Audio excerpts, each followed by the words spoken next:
Так, работает, да? Вроде работает, все хорошо. Сейчас. Ага, все хорошо.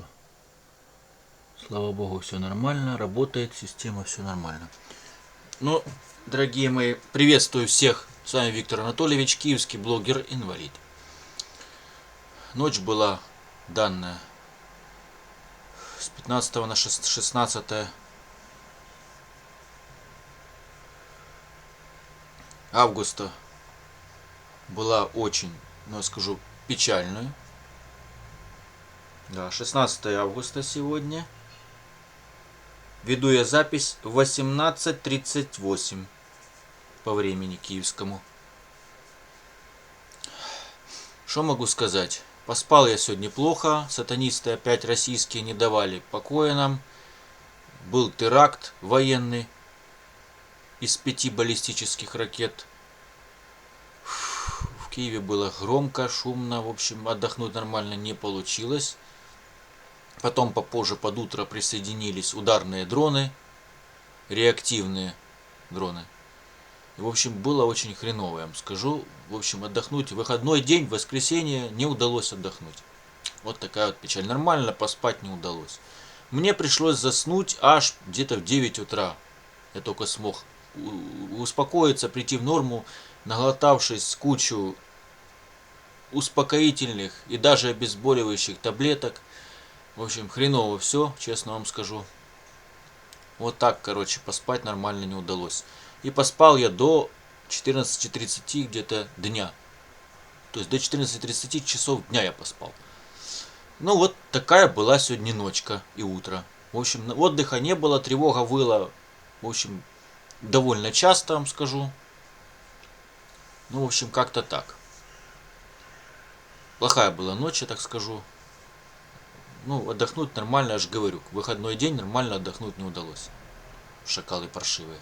Портят нам, мешают жизнь. Портят нам, мешают жить спокойно на своей земле. А наши ребята из ПВО, им просто нечем сбивать эти цели противника. И в итоге оно летит, эти цели летят, куда россияне их направят.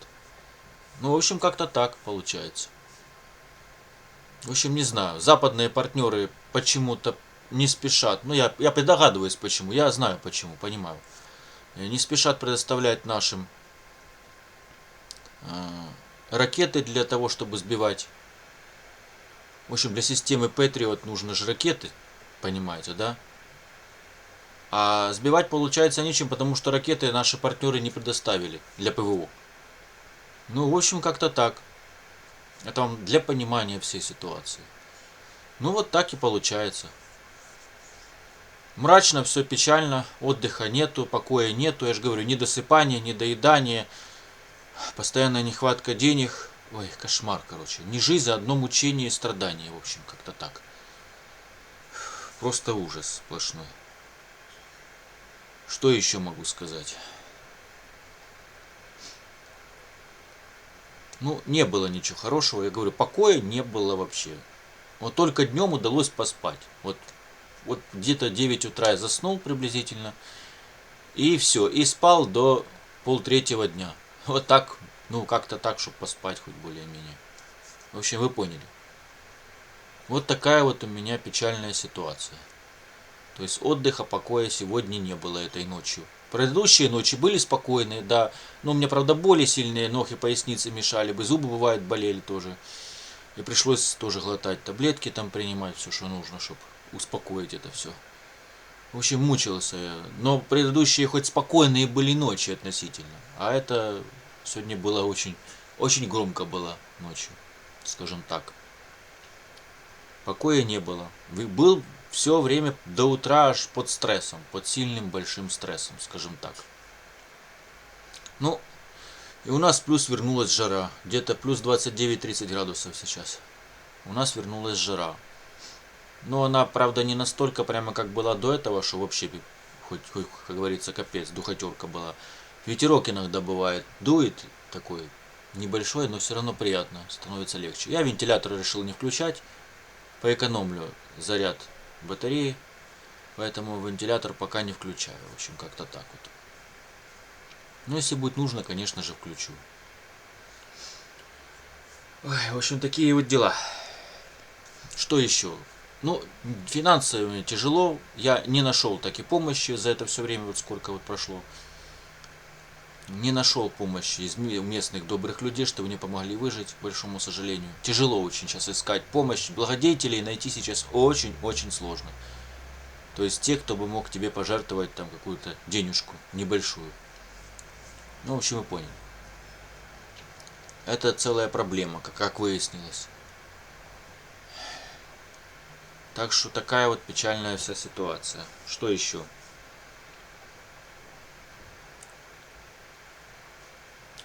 Ну, вот такие вот события у Виктора Анатольевича происходят. Но я не планирую сильно долго, особо рассказывать нечего, ничего хорошего, я же говорю. Многие планы мои на этот месяц накрылись медным тазом, как говорят в народе.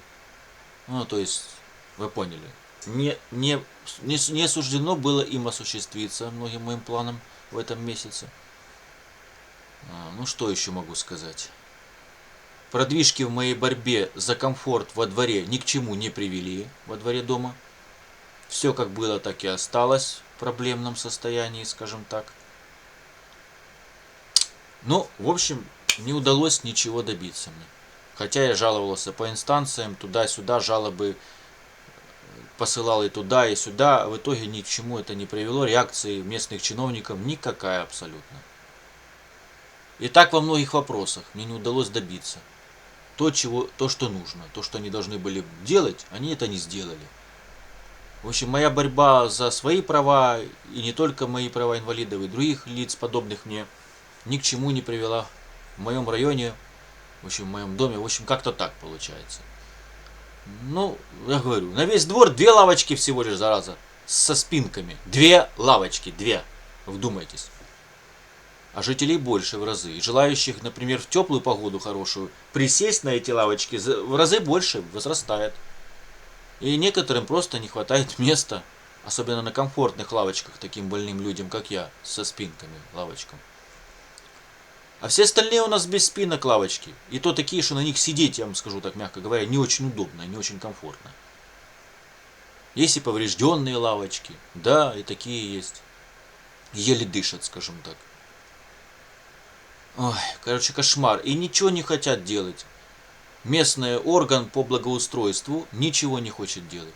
Абсолютно.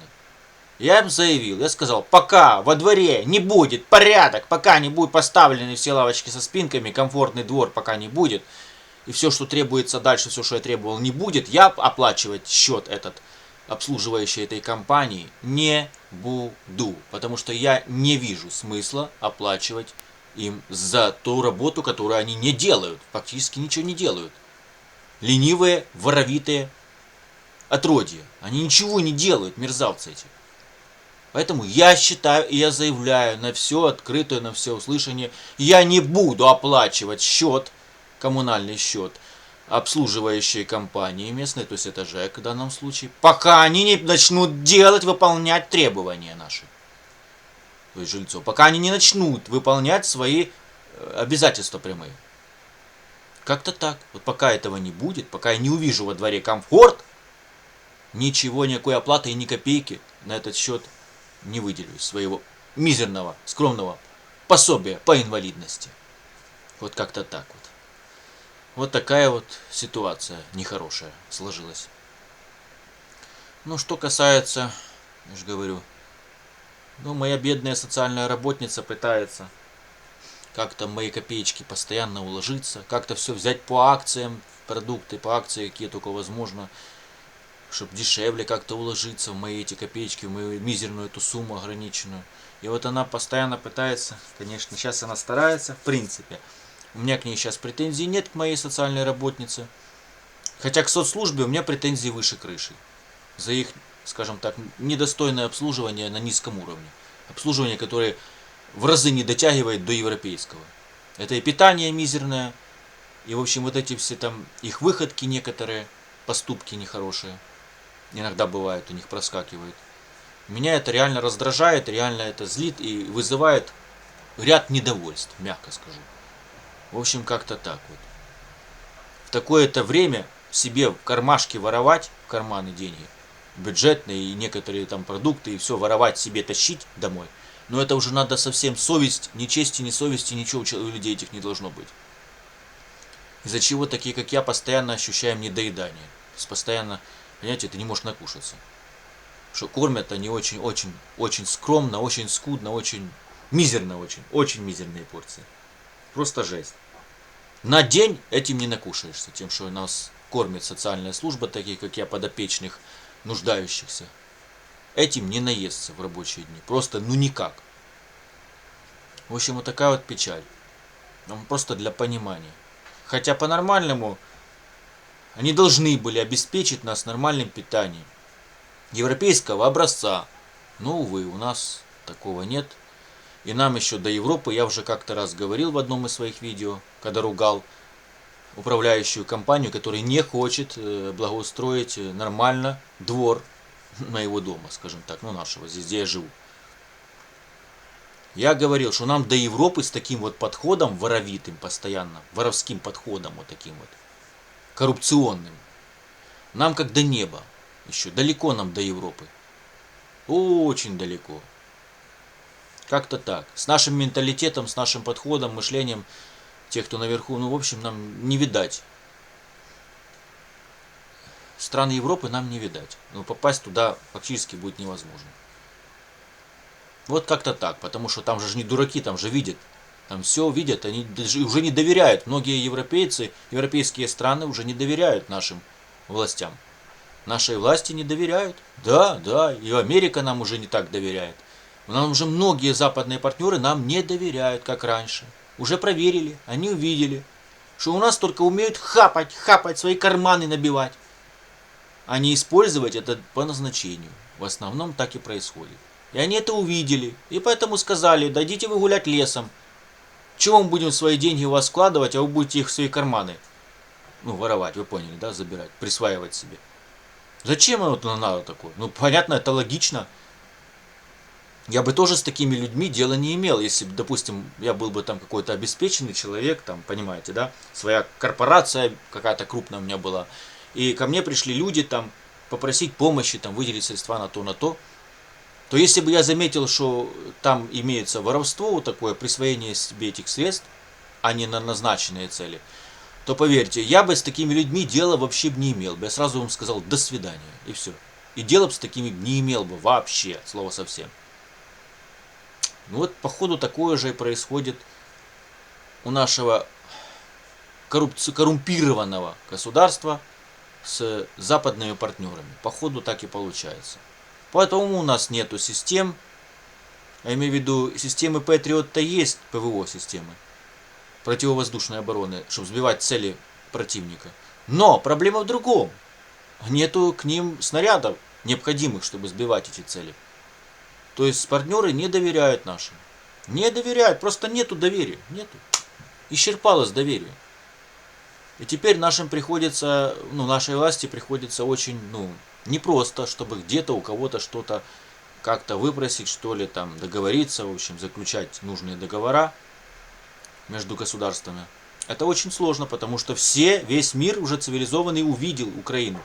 Что такое наше правительство украинское? Что здесь? Они поняли, что у нас коррупция, у нас все коррумпированное. У нас одни воры у власти. Понимаете? Они увидели это. И они поняли, нет, с такими людьми дело иметь не стоит. И свои средства отдавать им, с каких делов? Понимаете, да? Почему они должны финансировать вот этих вот толстосумов? Понимаете, да, о чем я говорю? Вот этих наших чиновников. С каких делов они должны нас финансировать, этих чиновников наших? Ни с каких.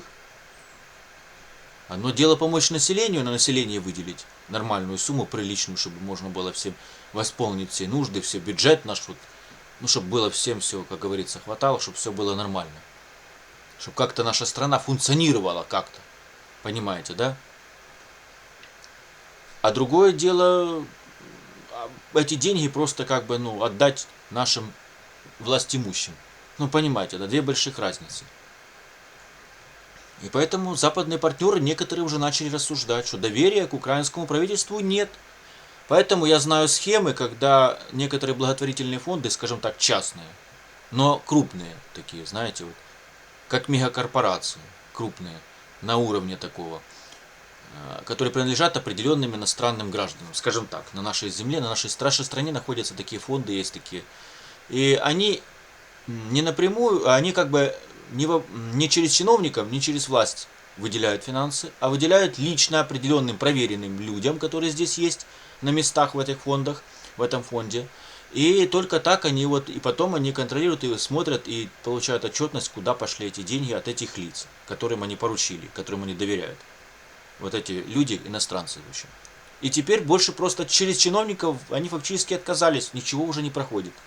Есть такие, да, и такие есть. Представьте, как люди за границей вынуждены помогать нашим гражданам выжить, нашим людям здесь. Ну, то есть это не всем они помогают, там определенный избранный круг, определенных лиц, которым они помогают. Они не всем, никому попало помогать, к большому сожалению. Я узнал о таком фонде, но я разочаровался, расстроился, потому что таким, как я, к сожалению, помощь там можно не увидеть, скажем так, от них. По ряду причин, скажем так. У них есть жесткие правила определенные, в которые я не вписываюсь, я не подхожу в их правила этого фонда крупного, частного. Поэтому мне помощи, к сожалению, они вряд ли окажут, скажем так. Вот такая вот печалька. Ну, в общем, вот такие вот дела. Я узнал, что есть, оказывается, такие организации на нашей территории, нашей страны и Киева в том числе. Фонды благотворительные, которые работают не с государством, в обход государства, в обход чиновников наших, и помогают как бы напрямую тем, кто нуждается в помощи. То есть, вы поняли, как бы, в обход чиновников наверху. И я знаю, вы знаете, мне кажется, что это разумно очень. В связи с такой коррупцией страшной, какая у нас развелась. Ну, сами понимаете. А бывали случаи, я вот поделюсь сейчас немного, бывали случаи, когда вот нам, обществу слепых, должны были как-то, это была ситуация больше 3 лет назад, скажем так, была такая ситуация. Значит, нашей организации, обществу слепых, нам, инвалидам, должны были выделить одни западные, скажем так, меценаты, я так это скажу, должны были выделить определенную гуманитарную помощь, продовольственную, там, химия, и все такое, знаете, вот это все, бытовая химия. И вот это все такое должны были помочь, там, где-то одеждой, где-то обувью, там, такое вот все, знаете, такая крупная, хорошая была помощь. И они через наших чиновников, через вот это Минсоцполитики, есть у нас такой орган государственный, Министерство социальной политики. В общем, через них должны были планировалось этим людям, эти иностранцы планировали каждому из нас, таких инвалидов, как я, обеспечить всем необходимым, то есть гуманитарной такой помощью. Что вы думаете, как только эти грузы гуманитарной помощи пересекли границу Украины и приехали в наш город, они сразу исчезли в тумане, образно выражаясь. Наши чиновники решили на этом нагреть руки.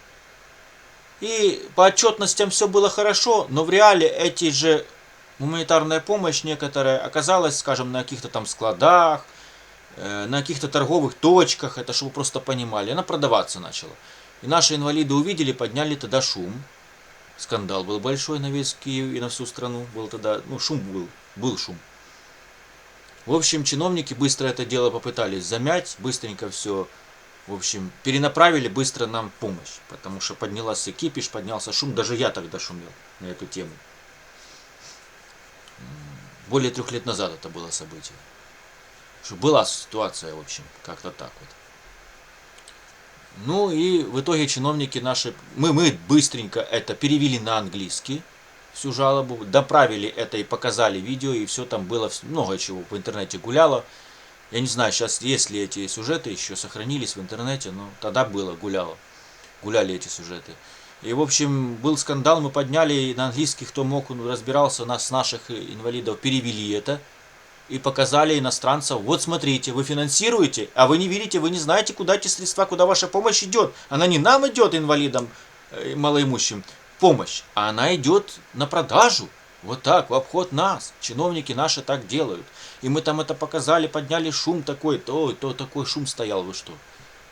И, в общем, наши быстренько эту ситуацию, они получили, видать, по шапке от этих же иностранцев, которые все-таки выделили и средства. Это же все денег стоит, вы что думаете? Это приличные суммы.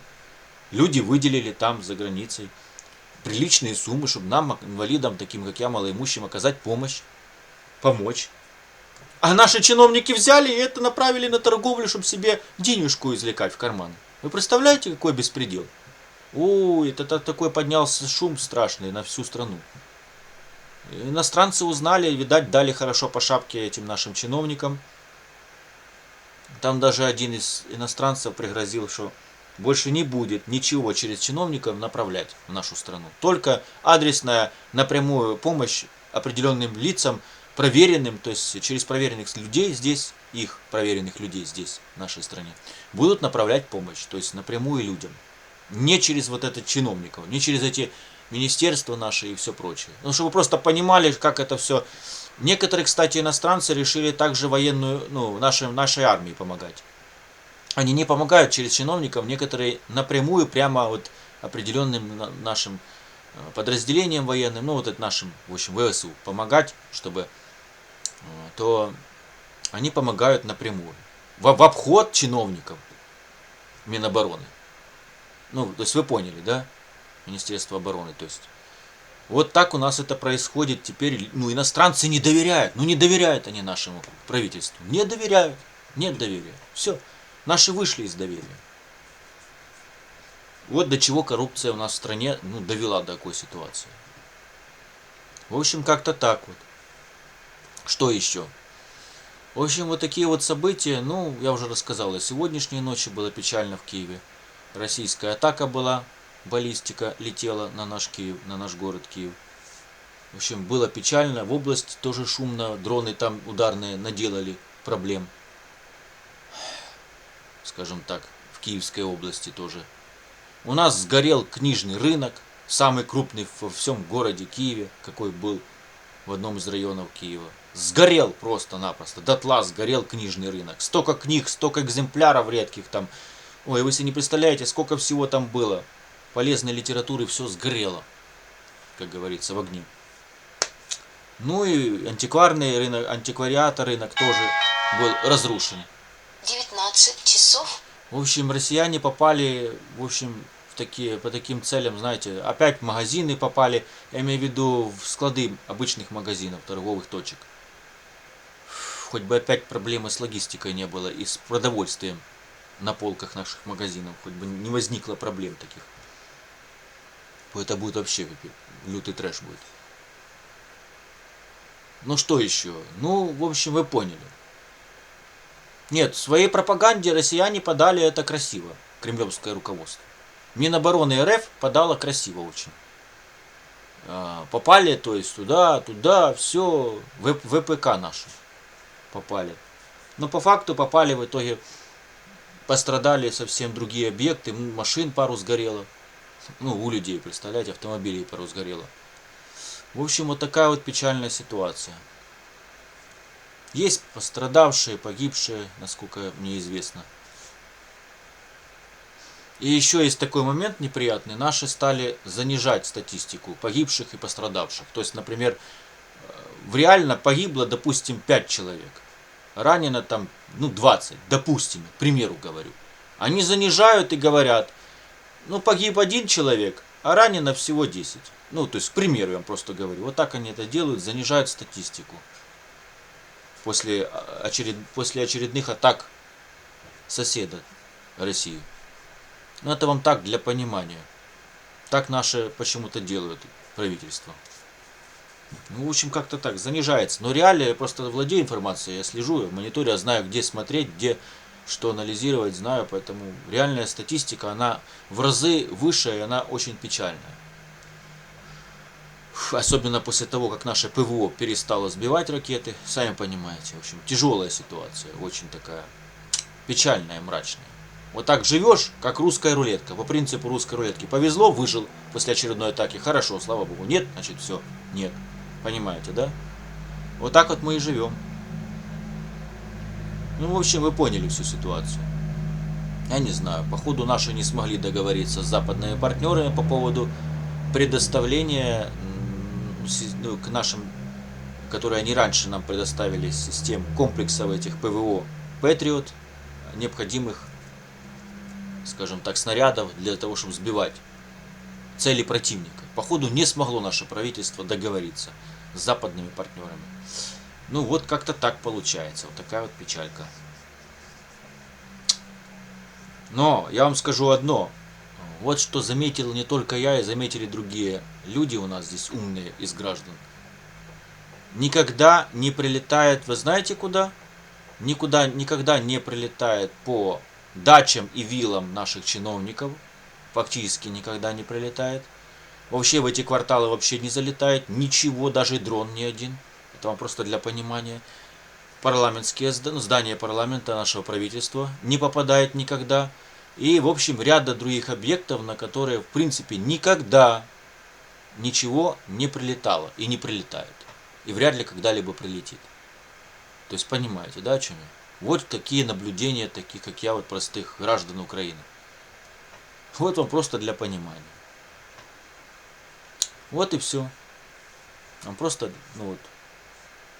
В любой другой объект может прилететь запросто. А вот объекты наших высокопоставленных чиновников и их роскошные дома никогда ничего не прилетит. Вот такая вот печальная ситуация. Ну, вы поняли, в общем. Как-то так. Парадокс, не правда ли? Странная ситуация. Хотя вполне, в принципе, логичная. Ну вот задумайтесь некоторые, кто слушает внимательно и понимает, что происходит, те поймут, что я хотел сказать. Ну, в принципе, что еще могу сказать? Больше добавить особо нечего, все мрачно, печально, я говорю, не отдохнул, не поспал, покоя не было, стресс был большой. Долгое время я не мог в себя прийти, успокоиться. Наглотался кучу успокоительных таблеток и обезболивающих, потому что на нервной почве же и боли усиливаются, вы же понимаете. Да, ну вот такой я больной человек. Вот, настолько я больной человек. В общем, ничего хорошего нет. Ничего, просто вот ничего. Просвета нету в жизни. Извините. Вот так вот живешь вот и не знаешь, что произойдет после очередной атаки российской. Ну, вот так как-то мы и живем здесь. Каждый и в Киеве, и в других регионах Украины. И также вот так наши граждане вот так вот выживают, я так это скажу. Потому что мало того, что ситуация финансовая тяжелая в стране, у многих проблемы с финансами, у многих граждан у нас Украины проблемы с деньгами. У многих. Хорошо жили и живут только мошенники, воры, вот всякие спекулянты, торгаши, там вот такие вот, ну вы поняли, вот эти. Всякие там прочие, в общем, вы поняли, кто связан с бандитскими группировками, вот они живут хорошо. Это факт, это правда. Они всегда жили и будут жить, и депутаты еще живут у нас хорошо. И чиновники разных мастей, я имею в виду высоких, на высоких постах, на высоких должностях. Вот они все живут хорошо, у них жизнь зашибись. Они даже не чувствуют, что здесь какая-то война в стране идет. Их дети защищены, их родственники защищены надежно. Некоторые даже за границей живут. И учатся, и живут, и работают. Но не здесь. Вот так. У них есть бункеры, глубокий бункер большой. Есть, где им ездить, в случае чего проводить время безопасно, абсолютно. Где все у них там благо, все коммуникации есть, и они будут им предоставляться постоянно. То есть, я же говорю, наше правительство себе все обеспечило на высоком уровне, безопасность и спокойную, стабильную жизнь. Они себе в принципе обеспечили. Ну и само собой в достатке живут. А только мы свои простые вот жители Украины, мы только мучаемся, страдаем. Только мы вот в проблемах. Вот такая вот печальная ситуация. А они себе жируют, шикуют и горе не знают, как говорится. Не знаю, как правильно люди... Я думаю, люди разберутся, как перевести с русского эти два слова, жировать, шиковать. Ну, я так скажу, живут роскошно. Живут на широкую ногу, я так еще можно сказать. В то время, когда большинство граждан Украины живет за гранью нищеты. За гранью нищеты. Вот такая вот печаль. Что не можем себе не полечиться, ничего, не оздоровиться, не нормально пропитаться на день. То есть ничего ты не можешь себе толком позволить. Вот такой вот страшный геноцид творится. Вот эта сатанинская система творит страшный геноцид. Я же говорю. Вот такое нам устроили. Ужасы. Все, я буду заканчивать. Сегодня я не буду сильно много. Я вам все описал. В общем, хреново все было. Очень все плохо было. Не отдохнул нормально. В общем, настроение нулевое. Никакое, в общем. Весь выходной испорчен. Понимаете, на смарку все. В общем, вы поняли. Вот такой вот ужас творится. А в рабочие дни, если бы это было в рабочий день, поверьте, я бы не смог бы вообще отдохнуть даже немного. Мне не получилось, потому что мне нужно вставать к 12 дня. А когда так поспишь, если, не дай бог, вот такая вот ночная атака, вот такая и утренняя, то вы же понимаете, да? Не поспишь, уже не будет времени потом отдохнуть, поспать. Просто не будет его физически. А нужно встречать сотрудника социальной службы, чтобы он привез благотворительный обед. Чтобы я мог хоть что-то покушать в день. Можно еще социальную работницу раз в неделю тоже встретить в пятницу. Днем. То есть уже не поспишь, уже не отдохнешь. Все. Ну, то есть, чтобы она мне сходила в магазин и сделала закупки продуктов необходимых, важных. Вот так вот как-то. Вот так и живем. Ну, я, по крайней мере, так. У других, я думаю, тоже самая похожая ситуация. А другим представьте на работу утром вставать. Ну, если это в рабочий день произошло. И человек, не отдохнув, не поспавший, не отдохнувший, не набравший сил, идет работать целый день. Вот так вот. Можете себе представить? Вот такой вот ужастик. И в таком темпе жизни, скажем так, у нас многие граждане и живут. Ну, в общем, вот как-то так. Вот такая у нас жуткая, мрачная, печальная, вот будни такие у нас, я так назову. Это жуткие, печальные, мрачные будни. Иногда бывает тихо. Вот это уже для нас как праздник. Мы это очень ценим. Уже мы научились здесь в Украине, в Киеве, наши жители научились ценить такие ночи спокойные, когда все спокойно. Когда ты можешь лечь и спокойно поспать, отдохнуть. Это, знаете, это уже как праздник, что ли, для нас уже. Ну, в общем, такая вот печальная вся мрачная ситуация. Все, я заканчиваю, я все рассказал. Мне уже добавить особо нечего, дорогие мои. Все очень мрачно, все очень печально. Я не знаю, как дальше оно, чем оно дальше закончится, чем оно дальше идет. Но, если честно, напрягает меня вся эта ситуация. Мне все это так достало уже. Вот так уже по горло с этой всей дьявольщиной. Всеми этими событиями. Как я называю этими всем сатанизмом этим, что творится вокруг. Ну, в общем, вы поняли. Там еще местные сатанинские провокаторы пытаются ко мне там что-то долезть, как-то лезть ко мне и провоцировать меня. Но я на них не обращаю внимания, в дом не впускаю, дверь не открываю, вообще не реагирую на них. То есть я просто понимаю, что это провокаторы, специально так. Ну, вы понимаете, да? Но они же, дурачки, не понимают, что я, во-первых, все фиксировать могу. Я фиксирую все. Видео, фото, аудио. Я все фиксирую. Любые ко мне поползновения, любые провокации, я все фиксирую. Я сразу включаю камеру. А бывает даже на прямую трансляцию. Вот как-то так вот. Ну, в общем, вы поняли. Они же, дурачки, не понимают, что опозориться на весь мир. Я же их опозорю на весь мир. Я же блогер, инвалид. Известный в узких кругах. Но, тем не менее, меня знают. И за границей, и у нас в стране. И в соседней стране тоже меня знают хорошо. Вот такие вот дела. А эти кретины не понимают, кому лезут, куда лезут, кого провоцировать хотят. Вся эта нечисть поганая. Под ногами у меня это вся нечисть поганая. У праведника. Потому что я прекрасно знаю, что Иегова Бог со мной и враги подо мной. Вот так-то так вот. Вот и все. Мне бояться некого и нечего. Никого и ничего не боюсь. Потому что праведник. И имею, как говорится, шанс на бессмертие. Вот такие вот дела. Поэтому я спокоен, и Иегова Бог со мной. Все, я спокоен, я на этих всех сатанистов, я имел их в виду. И знаете, я на них просто ноль на массу, знаете. Не обращаю внимания, просто тупо. А зачем мне нервы себе мотать? Ну зачем оно мне надо? Ну, в общем, как-то так вот. Вот так и живу. Ну, в общем, как-то так вот. Вы поняли, в чем вся ситуация, дорогие мои. Вот что происходит, вот что творится. Ну, все, в принципе, я все рассказал, мне уже особо добавить нечего. В общем, все, что я добивался, ничего из того, что я добивался, к большому сожалению, не было выполнено теми, от кого это зависит. В чьей это власти, скажем так. Вот такая вот печаль. Многие вопросы не решены до сих пор. Вот как-то так вот. Извините, что там у меня на голове, может что-то не так, я же не вижу, я просто приблизительно. Ну, надеюсь, все нормально. Что я же не расчесываюсь из-за того, что волосы выпадают, зараза. Я имею в виду расческу обычно не использую. Потому что неприятно, когда у тебя пучок волос в расческе. Очень неприятно. Это нехватка витаминов, необходимых микроминералов в организме. Это результат слабого питания.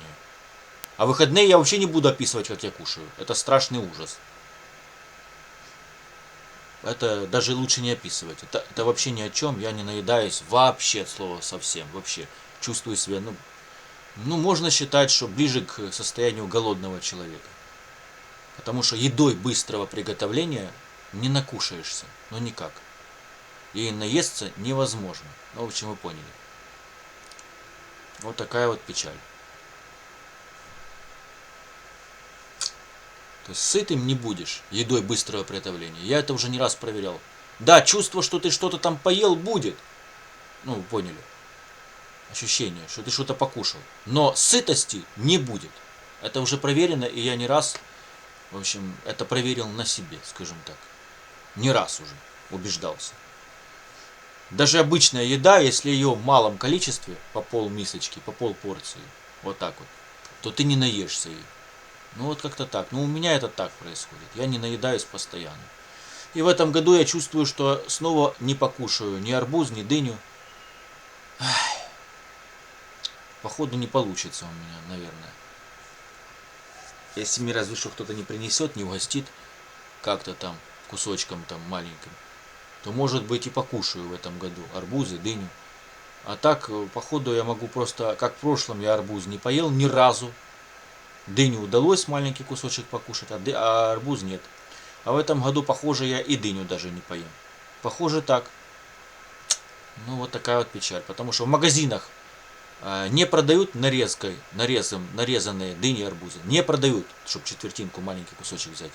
Не продают такого. А большой моя соцработница мне не будет тащить. Да и мне не нужен большой, ни арбуз, ни дыня. Зачем мне одному нужен? Не нужно, да он мне в холодильник не влезет. Вы же понимаете. Мой маленький холодильник не влезет. У меня же там другие продукты лежат, скажем так. Поэтому, а так нету. А где еще? Она же не будет мне персонально идти на рынок какой-то там выбирать и по половинке там, чтобы нарезали и приносить. Не, она у меня такая дама, что она не будет с этим возиться, таскаться. Оно же вес имеет, сами понимаете. Оно же имеет вес суммарно. Поэтому она с этим заморачиваться не будет. Поэтому, походу, я чувствую, что могу не попробовать в этом году, не покушать ни арбуза, ни дыни. К большому сожалению моему. Хотя я люблю и арбузы, дыню люблю. Хотелось еще нектарин, персики покушать. Но они такие дорогущие, они настолько кусаются по деньгам, что я себе не могу это позволить. За свои эти копейки из моего пособия по инвалидности я себе позволить не могу. Очень дорогое удовольствие. Ну, в общем, как-то так. Ну, что еще? Ну, все, в принципе. Просто я вам рассказал, что мне, походу, не суждено нормально что-то попробовать, витаминки, хорошие вкусные фрукты покушать. Ну, за овощи я молчу вообще. Это уже такая тема. У меня в основном получается покушать только квашеная капуста, готовая уже. Не более того. Да, увы, к большому сожалению. Ну, готовая, магазинная квашеная капуста. Это все, что получается. А так больше особо ничего. Ну, лучок, там, чесночок немножко, по чуть-чуть всего. Да, это получается, но не более того, чтобы вы понимали. Не более. Увы. Увы и ах. Ну, вот так вот мне приходится, потому что особо ничего не позволишь, все дорогое, и емкость холодильника не позволяет, объем холодильника не позволяет вместить все, что ты бы, что бы ты хотел с продуктом. Ну, в общем, как-то так. Приходится все, в общем, так брать, так составлять так продукты, чтобы оно все вместилось в этот небольшой холодильник. Ну, в общем, вот такая вот ситуация. Приходится как-то так вот из этой ситуации выходить, из этой всей ситуации. Мириться с ограниченным объемом пространства холодильника, к большому сожалению. Ну, а по-другому, ну, никак уж, что ты тут поделаешь уже. В общем, вы поняли мою всю ситуацию. Я все рассказал. В общем, грустно все, дорогие. Все очень грустно, мрачно и печально. Буду заканчивать. В общем, кто может, напоследок еще раз прошу, помогите, пожалуйста, мне выжить.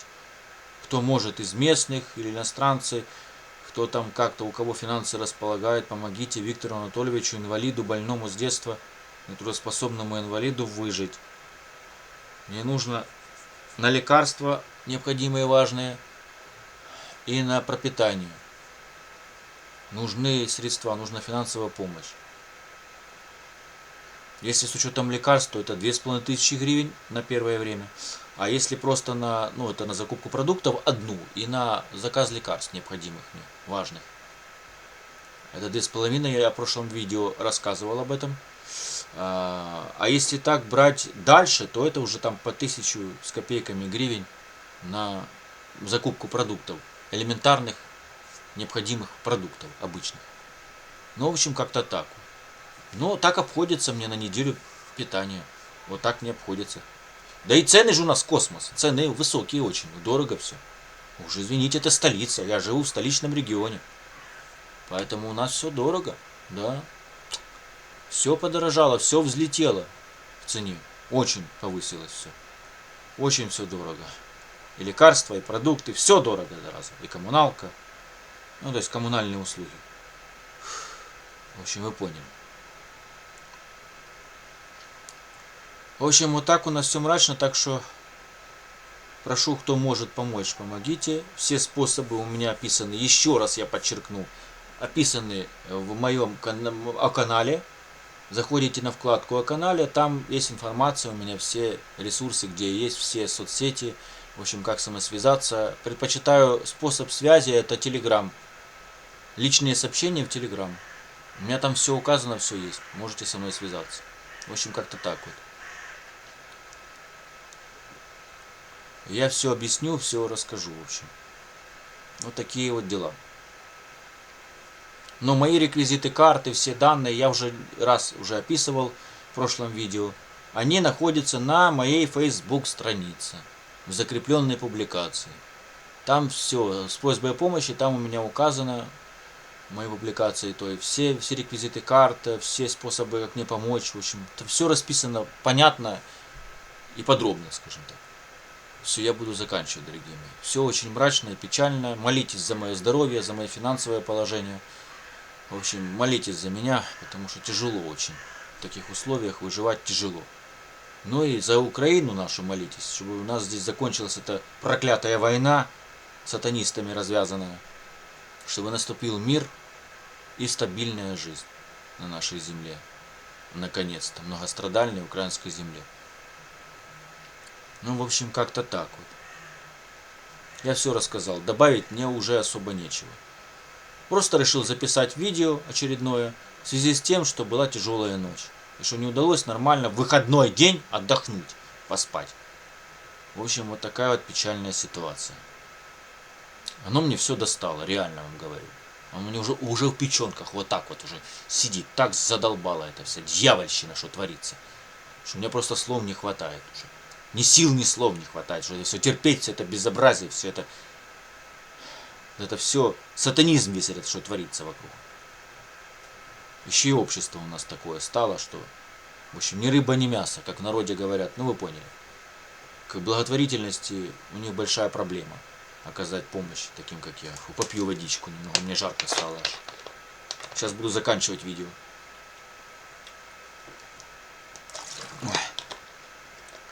Вынужден пить самую простую минеральную дешевую воду, потому что на ту, что я люблю, боржоми, и та, что полезная действительно, на нее не хватает средств. Потом приходится пить вот такую простую водичку минеральную.